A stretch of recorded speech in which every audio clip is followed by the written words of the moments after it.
Welcome, everybody, to the Neutral Zone Infraction Northwest podcast. I'm Drew, and I have got a show for you today. We're going to do a lot of fun stuff. I'm going to recap Week 14 in the NFL. It was a doozy. Talk about that Hawks loss as much as I don't want to. And just for fun, I am going to tell you all my top 10 favorite athletes of all time. It's going to be a lot of fun. But first, we're going to jump right into Week 14 in the NFL. So, Sunday Night Football, down go the Cowboys. If you can recall, I picked the Giants to win this game just because of reasons, that I stated. The fact that the Cowboys aren't that good.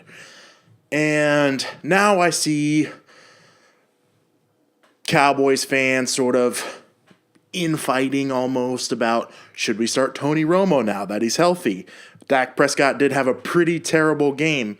So I think going down the stretch, even though they've got the number one seed pretty much locked up in the NFC, it should be interesting to see whether that team rallies together or sort of stumbles into the playoffs and to see how good of a team they really are going down the stretch.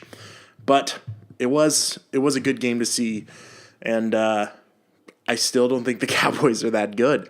So it's interesting to see them lose to the Giants twice in the same season.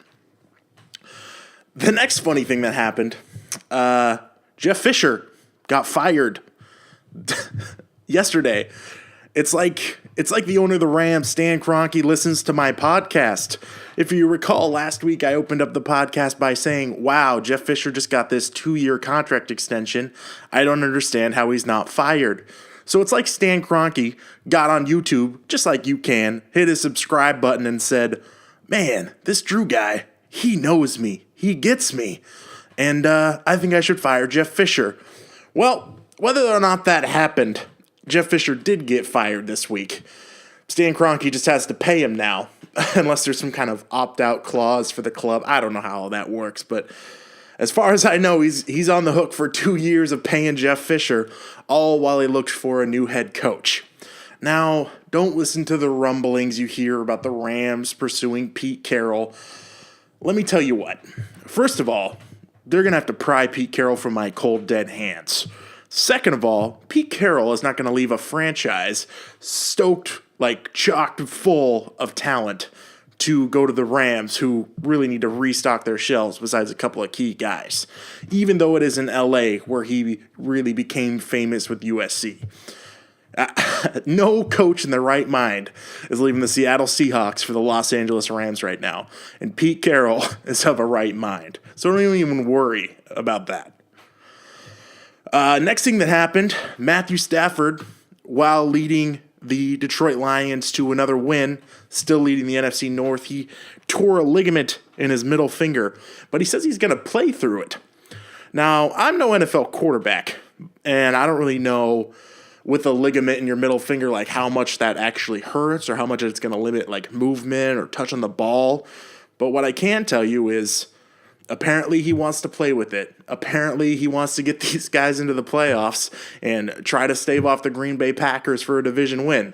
It should be really interesting going down the stretch because the Packers, as we know, as we listen to this show as Seahawks fans, maybe some of you aren't Seahawks fans, the Packers destroyed us on Sunday. We got decimated on every level. 6 turnovers, 5 interceptions, 1 fumble, total 6 turnovers, 38 points allowed. 10 of those points were to Brett Hundley, the backup. So something was going on in all facets of the game for us. Really, really not a good game at all. Really hard to watch. But it happened.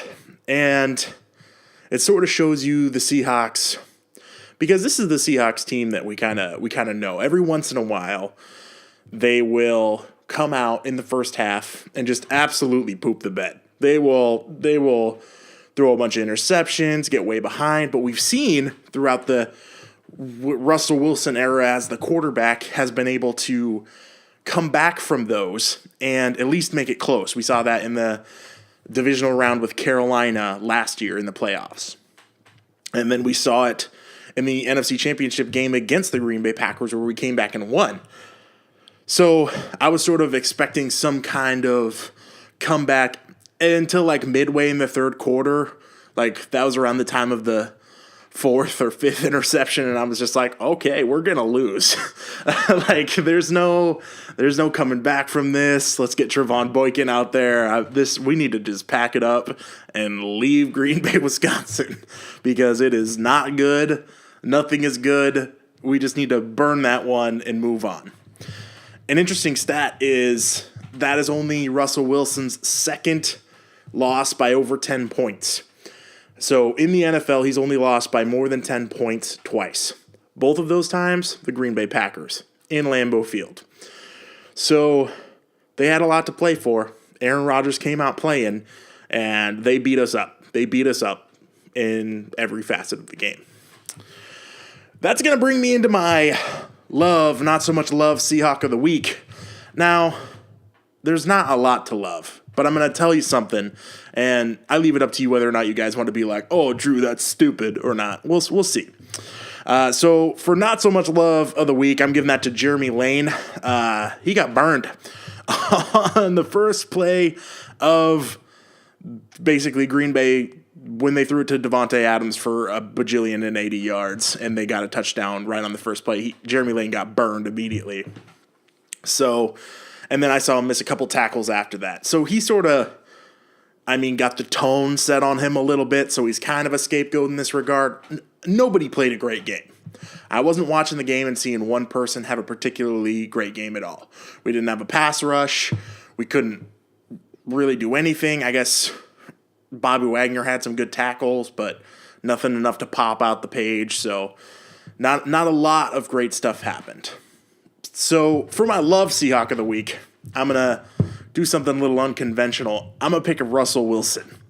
Yes, Russell Wilson, 11 for 22, 5 interceptions for 200 and something yards. Total QBR of like 43. He threw for 1 touchdown pass, so I think he had a few more completions than that. But it was not a pretty game for him at all. And you know what he did? He went up to that press podium for his press conference, and he did the exact same thing that he always does. He went up there and he spouted cliches, which I'm fine with, and he said, on to the next game. We play this Thursday. That's all we're focused about. I didn't make enough plays for us to win. We got to get better next week. All that kind of stuff. He went up there and he said it. He didn't sulk. He didn't pout.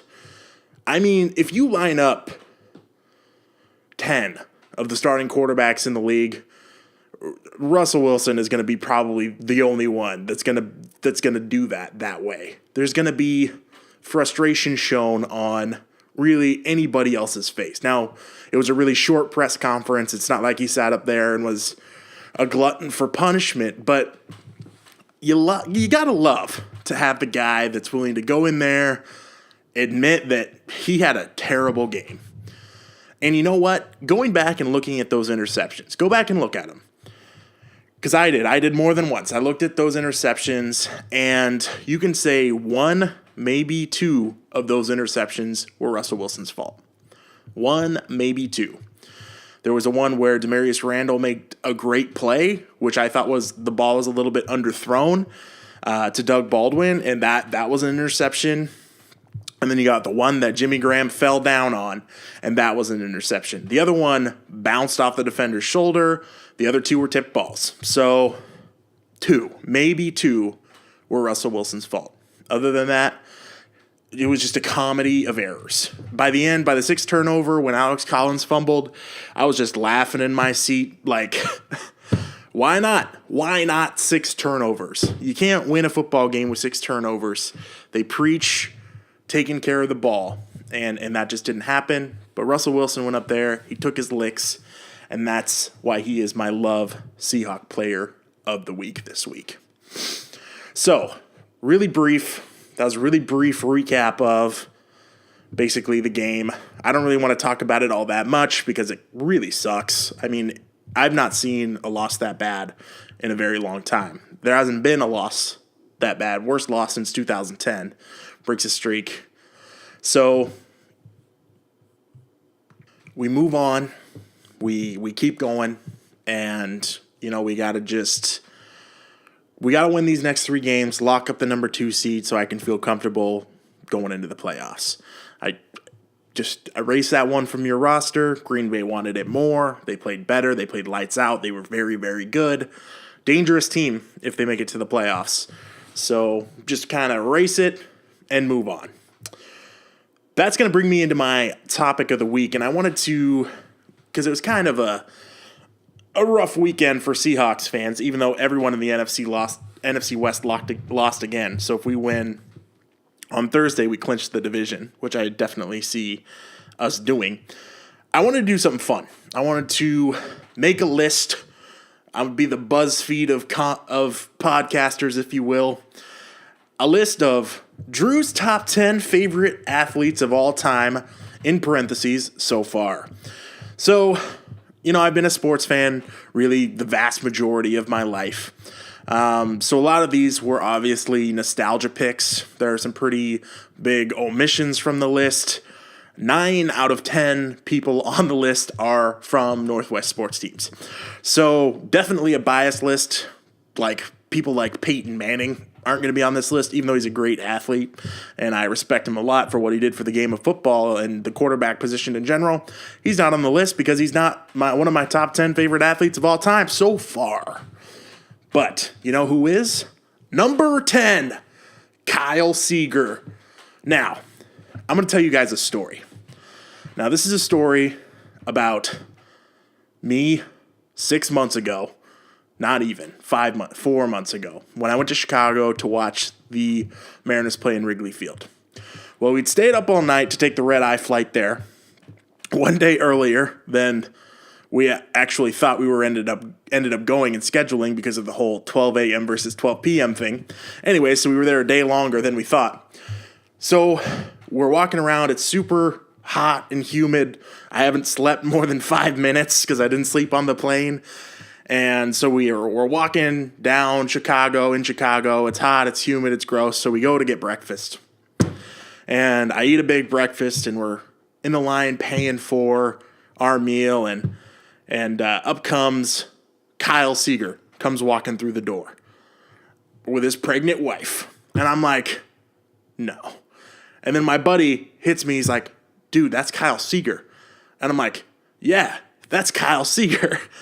And so I look at him and I'm like, I got to go talk to him. What do I say to him? He's like, just say have good games this week. So I went up to him. I shook his hand. I was like, good luck this weekend. He saw my Mariners hat. I was, he's a small dude. Like compared to me, he's a small dude. So that's my story of meeting Kyle Seager in a breakfast place in Chicago because it was their off day because they were going to play a series against the Cubs. And that was a lot of fun. So that's my Kyle Seager story. Not necessarily the reason why he's one of my favorites, and that's just because he is criminally underrated in the MLB. He is one of the best hitters on the Mariners. He really stapled down. He used to hit number 3 back before Robinson Cano played on the Mariners. He plays great defensive third base, and he's really one of the guys that we brought up from the system and has really stuck and worked for us out of so many that haven't. So I really like Kyle Seager. I like watching him lace him up every day and play for the Mariners. That's why he is number 10 on my list. Number 9, Ray Allen. Ray Allen, when he played for the Seattle Supersonics. This is the only basketball player on this list. Baseball and football are definitely my favorite sports. Basketball would be number 3. Give me back my team, though. I still want my team. Now, Ray Allen was the cool guy on the Sonics when I was in middle school, just getting into high school, and he was draining buckets, draining threes. And he was the guy that everyone around playing basketball wanted to kind of be like if you didn't want to be like Allen Iverson. So, but Ray Allen, definitely a cool guy, hometown guy. That's why he's number 9 on my list. Number 8, Jay Buhner, the Bone. Now, Jay Buhner is cool just because the Mariners basically invented walk-up music for for batters when they go to the plate. And they basically invented it for Jay Buhner. Now, there's always been some form of like pipe organ. They're walking to the plate. They're filling the dead time when he's got to hit his bat and put his pine tar on and adjust his helmet and his batting glove 6 times. So there's always been some form of that. But the Mariners, when Jay Buhner got the nickname The Bone, they started playing Bad to the Bone when he would come up to the plate. And now we have walk-up music like we do today where the players pick their own songs and everything like that. He was just an absolutely cool dude. Just holding down the corner next to Ken Griffey Jr. He's got a shaved head. He will rake.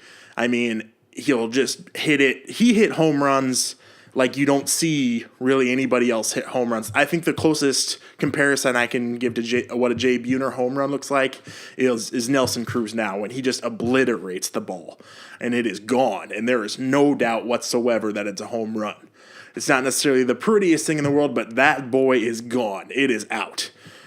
And, you got Jay Buhner, buzz cut night, get a haircut, go into the ballpark. He's just an absolutely cool dude in that era where Mariners baseball was the coolest thing around. So that is why he is number 8 on my list. Number 7. And we're going to get some old school Seahawks up in here. I mean, not like old school. I'm not that old of a dude. I'm talking number 7 on this list, linebacker for the Seahawks, Lofa Tatupu. Now, if you've got a name like Tatupu and you hit like Lofa did, you're immediately going to be one of my favorite players ever. Now, his stats weren't amazing. He obviously wasn't. He spent 6 years in the league, so he's not like lighting up the page like a lot of the guys on the defense now are. But he really was the heart and soul of that defense during a powerful stretch. He was drafted in 2005, so right after that Super Bowl, and sort of anchored us through some of the dog years, if you will. But Lofa Tatupu, really, really great player, and a lot of fun. I really enjoyed watching him, and honestly, it's mostly the fact that he hit so hard and his name that got him on this list. Try saying Lofa Tatupu and not laugh afterwards. Just try. That brings me to number 6 on this list, and the only not Northwest designated athlete on the list. That is Jeff Gordon. Yes, you got it. Jeff Gordon, the NASCAR driver. Now, when I was a kid, Jeff Gordon was lighting the NASCAR world on fire. He was winning all the championships. He was hot rodding around. He was a young, cool kid from California that got all the championships. He drove the rainbow car with DuPont on it. So, obviously, Jeff Gordon is still the coolest dude in NASCAR. He made Pepsi cool. He was the first guy that I ever saw to put brave enough to put flames on his car, and all the guy did was win and win and win until all of a sudden he started not winning as much. But by that time, he already had me hooked. Jeff Gordon is really the only NASCAR driver that I have ever really rooted for, and maybe ever will. The sport itself is fun, but it's not like one that I just want to sit down and watch like a lot of sports. But when Jeff Gordon is going around, if Jeff Gordon has a chance to win, you want to be watching that because it's a lot of fun. He's always on the best team. He's a cool guy from California. Jeff Gordon's the man. He still races sometimes when somebody gets injured or he's back up for somebody, but he's retired from racing for championships now, which is kind of a bummer. But he should go down as one of the best of all time. Number 5, Edgar Martinez. Now, if you are a faithful listener of this podcast, you'll remember when I made the case for Edgar Martinez in the Hall of Fame. And that is absolutely something that definitely should happen. Some people have put in their ballots, and there are quite a few more ballots this year than previous with Edgar Martinez's name on it. I think a lot of that has to do with David Ortiz and people thinking about the same arguments that I made back in that episode. Definitely definitely go check that out. I'll link it in the description because I don't remember what number it was. But I'll link it so you can check it out if you didn't listen to it. But Edgar Martinez, best right-handed hitter really of his generation. He redefined the DH position, and he was the face of the Seattle Mariners franchise during the 90s, really, and especially after Ken Griffey Jr. left. So he was the guy. I mean, he was the guy people looked up to in that dugout because he really was the best right-handed hitter during that time period, and there's really no question about it. So Edgar Martinez, number 5 on this list. Number 4, Russell Wilson. Yep, you guessed it. Franchise quarterback for the Seattle Seahawks. Really the reason our franchise has taken off in these past 5 years. It is a privilege to watch him. He is among the elite in the NFL at the quarterback position. He's a real humble, just nice dude, even though he's a little weird, and I love to watch him play. There is no other quarterback in the NFL that I would rather start a franchise with right now if I had my pick. Definitely Russell Wilson is the man, and I look forward to him being the man in Seattle for a very, very long time. Number 3 on the list, Felix Hernandez. Felix Hernandez has brought some of the most special memories that I have as a baseball fan. This is a guy who won the Cy Young as a Mariner. First guy to do that since Randy Johnson. He threw the only perfect game in Mariners history. The most recent perfect game, I still think it is. There might have been one last year. I don't remember. Maybe it wasn't perfect. Lots of no-hitters, not very many perfect games. I was actually in the car driving to college when Felix Hernandez threw his perfect game. So I ended up watching it after the fact. I really wish that I could have experienced it the way people in the stadium. That must have been epic. And, outside watching it on TV or listening to it on the radio. I didn't even have the radio reception to get it because I was driving to Pullman, but there was definitely, what an amazing time. Really has been the face of the Mariners franchise for the past 10 years and is really probably one of the best right-handed pitchers of this era. I do expect him to go into the Hall of Fame. It should be interesting to see going forward how his arm holds up with the amount of innings he's had on it after a couple, the tail end of 2 years ago and then this year not having the best seasons. But I really think that Felix Hernandez will always be probably the best, if not one of the best, Mariners pitchers of all time. Number 2, Marshawn Lynch. Boy, I miss Marshawn Lynch this year. I understand it was definitely time for him to retire just because of his health, but I just miss watching him run and just knowing that even if there's 4 guys tackling him at any given moment, he still has the potential to bust it out. There's really not many other running backs, even Thomas Rawls, who runs really, really hard, and LeGarrette Blount, who people like to compare to Marshawn Lynch. There's nobody like Marshawn Lynch. You couldn't tackle him. He would hurt you if you tried to tackle him. He was just a violent runner. He was just a cool guy. Now he's doing all these, he's working on his brand, his Beast Mode brand, and he's making appearances and he's on TV. Running Wild with Bear Grylls and Marshawn Lynch was probably the best 42 minutes of entertainment I've seen this year. If you haven't seen that as a Seahawks fan, definitely look that up. And, of course, you've got Beastquake 1 and Beastquake 2.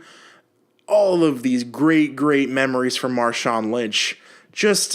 And he didn't care.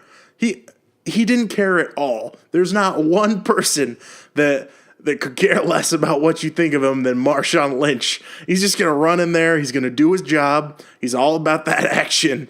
And he's gonna rip out some awesome, awesome runs.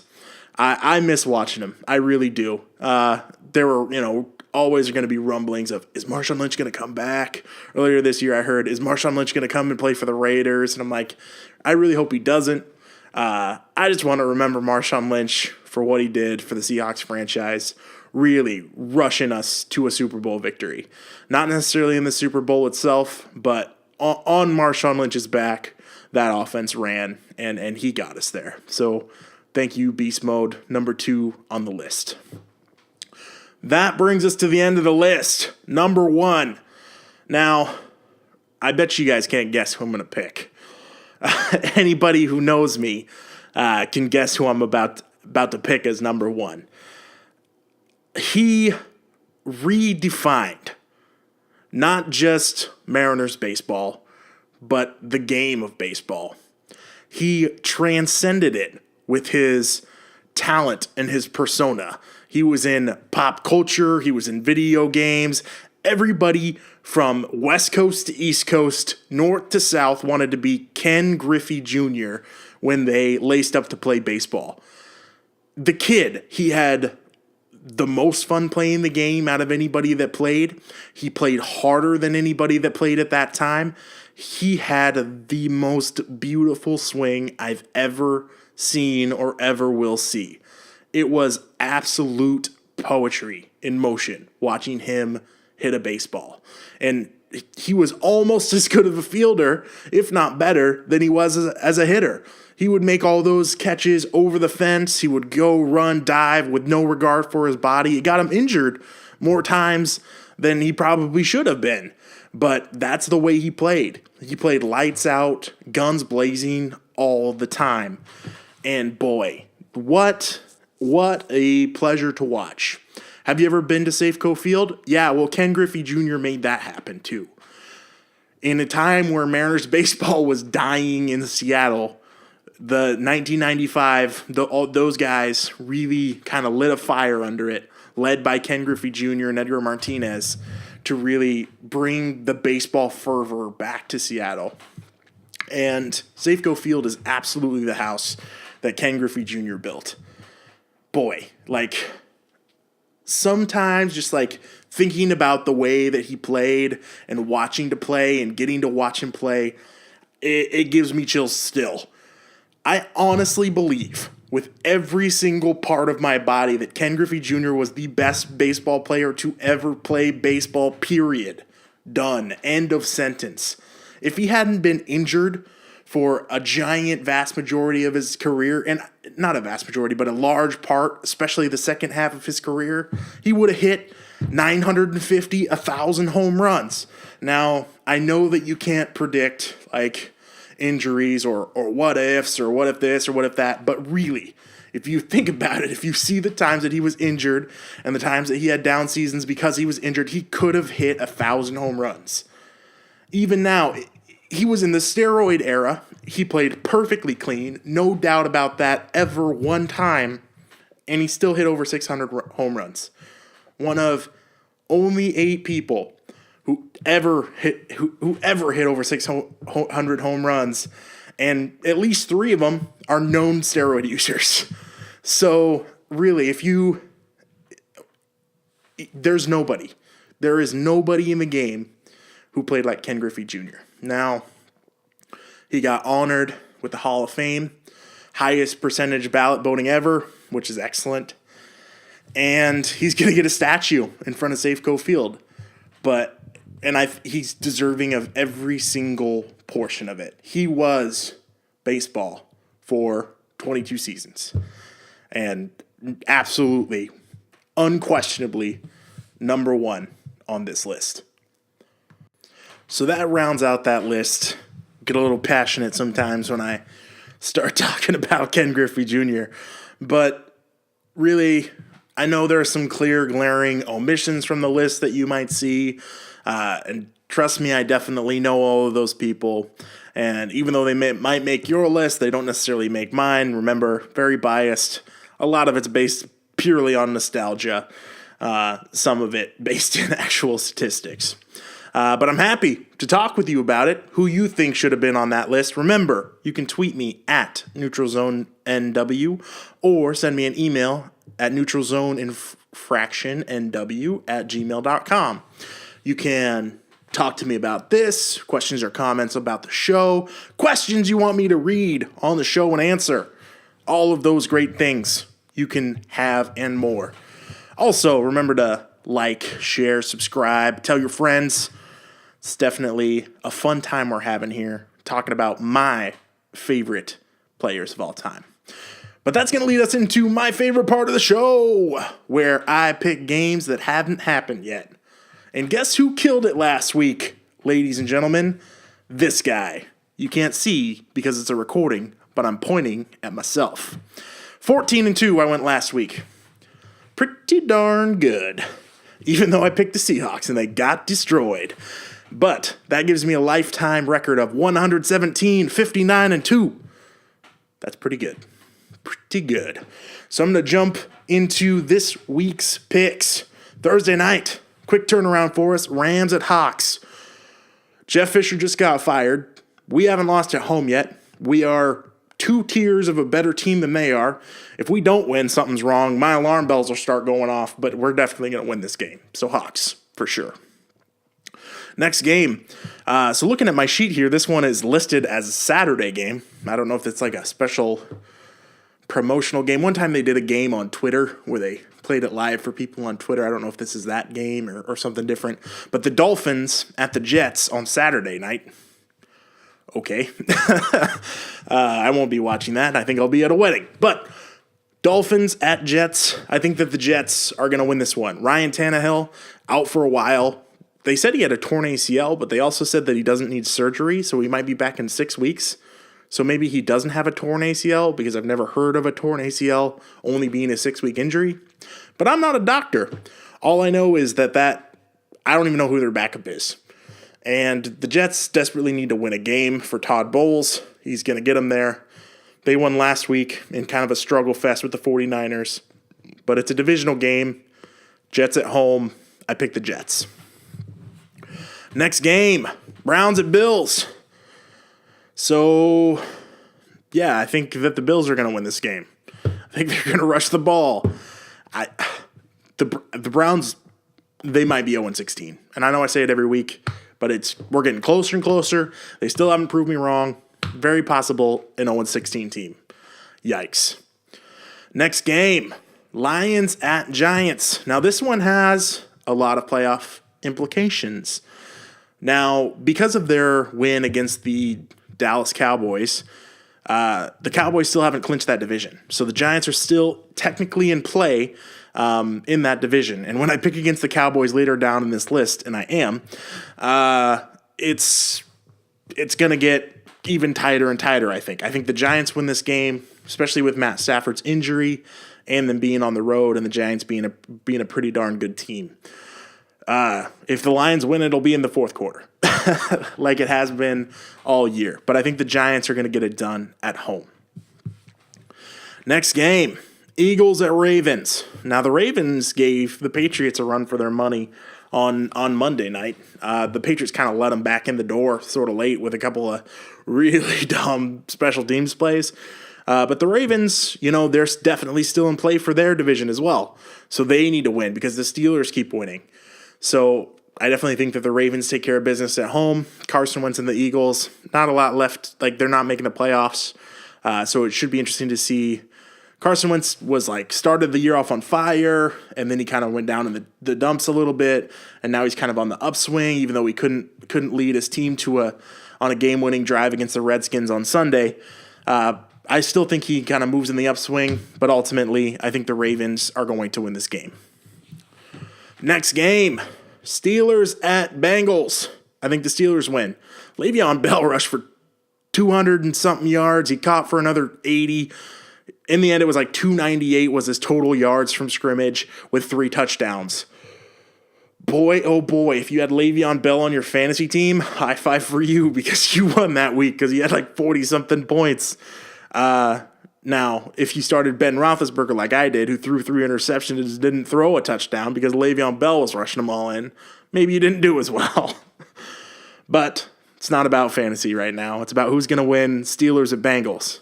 The answer is the Steelers. They're a better team. Next game, Colts at Vikings. This one's a hard one. Both of these teams are pretty mediocre. I mean, Vikings started hot and then just sort of petered out, I guess is the only thing that you can say. They won against the Jaguars last week. I guess pop the streamers for that one. Now the Colts let me down a little bit. But they're kind of like a hot, cold team. The bottom line is that team really wants Chuck Pagano to keep his job. And if they want him to keep his job, they need to start winning more. So I think the Colts go in and win against the Vikings. Maybe an upset pick. I haven't seen the line for that game. Next game, Packers at Bears. The Bears have nothing to play for. The Packers have everything to play for. The big key here is how injured is Aaron Rodgers. Now, he was playing just fine, being like everywhere, throwing missiles like Aaron Rodgers does. And then when he would walk back from the huddle or to the sideline, he looked like a 98-year-old man who had just done a triathlon. So there's not like a lot of like middle ground there. I definitely think the Packers are going to win this game. I think that they are just desperately trying to keep pace with the Lions. It's going to get more and more interesting going down the stretch. If the Giants beat the Lions and then the Packers play the Lions and the Packers win, boy, the Packers would get into the tournament. And that's a team that I honestly don't want to see. Even though it would be at home and the guys would be hungry, that's not a team I want to see. Next game. Titans at Chiefs. Both these teams are pretty hot. The Chiefs are better, though. They play outstanding defense and outstanding special teams. Andy Reid makes some dumb coaching decisions, like a lot. But other than that, they're a pretty solid team. Alex Smith does enough to help them win. They're at home. They really have the second best home field advantage of any team, I would say. Maybe the third best the Patriots, I think. Just something about that building scares people. But the Chiefs are going to get it done at home against the Titans. Next game, Jags at Texans. Jaguars at Texans. The Texans are still in the hunt to try to win that division. That division is wide open. AFC South should be interesting. I think the Titans are going to end up winning it, but the Texans definitely want to win this week if they're trying to keep pace and keep leading that division, basically. I think the Texans get it done at home against the Jaguars, who are just not a good team. Next game, Saints at Cardinals. Now, Drew Brees and the Saints play absolutely atrocious defense. They play good offense, and they play great offense at home. Well, when you have the kind of defense that the Saints do, you need to play great offense to win. And they don't play great offense on the road because Drew Brees doesn't like to play in the non-comfort of the Big Easy with a big dome over his head. Now, when he goes to the blow-up palace, that is University of Phoenix Stadium, it's basically going to be the same thing, but something about a different building. It's like it's not like dark enough in there. Like they keep it dark. Maybe Drew Brees is a vampire. I don't know. Anyways, long story short, the Cardinals are going to win this game at home. And that should break a streak of NFC West terrible when the Hawks and the Cardinals both win this week. Crossing our fingers for that. All right, next game. Niners at Falcons. The Niners are bad. They have been all year. They played a garbage time game with the Jets. The Jets won. I think the Jets won in overtime. So maybe it was fun to watch. I don't know. I doubt it. Nobody wants to watch bad football. Guys are professionals. Get better teams. The Falcons destroyed the LA Rams. It's probably more of a reason than me why Jeff Fisher got fired, because the Falcons have officially scored more touchdowns in LA than the LA Rams. 6-5. So that's an interesting statistic for the day. And the Falcons are a dangerous team too. Lots of dangerous teams in the NFC. Really, really should be interesting. I desperately want that number 2 seed. I desperately want it. All right, next game. Pats at Broncos. Really one of the only teams in the NFL that Tom Brady has a sub-500 record against is the Denver Broncos. That being said, the Broncos aren't really what they used to be in terms of quarterback play. And yes, I'm talking about Peyton Manning. So I think the Pats will go into Mile High Stadium there and get the win. I think that they're the better team. I do not think you'll see special teams mistakes like you did this last week to really open the door for the Ravens. And they're just rolling onto that number 1 seed. The Pats are. They're trying to keep pace because that home field advantage is very, very important to them. Next game, Raiders at Chargers. Now, this one's a little interesting. And it's a little interesting because the Chargers always play people in their division tough, and it's in San Diego. But odds are that coach, Mike McCoy of the Chargers, gets fired this year. So, and not that has any really effect on this game other than to tell you that the Chargers have not been good this year. And the Raiders have. The problem, and the one thing that's got me kind of thinking more than one time about this game, is Derek Carr's hand, like his fingers and stuff got all jacked up, and his throws were not as sharp against the Chiefs as they really should have been. But they're coming off long rest, having played a Thursday night game, and they're a better team, and I think they can run the ball against the Chargers effectively with the shell of what that defense was. And so I'd pick the Raiders to go into San Diego and win.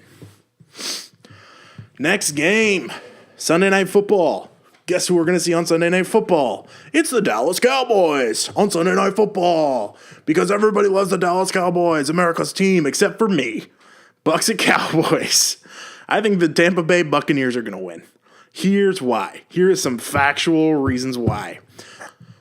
So there's all this kind of media hype basically right now.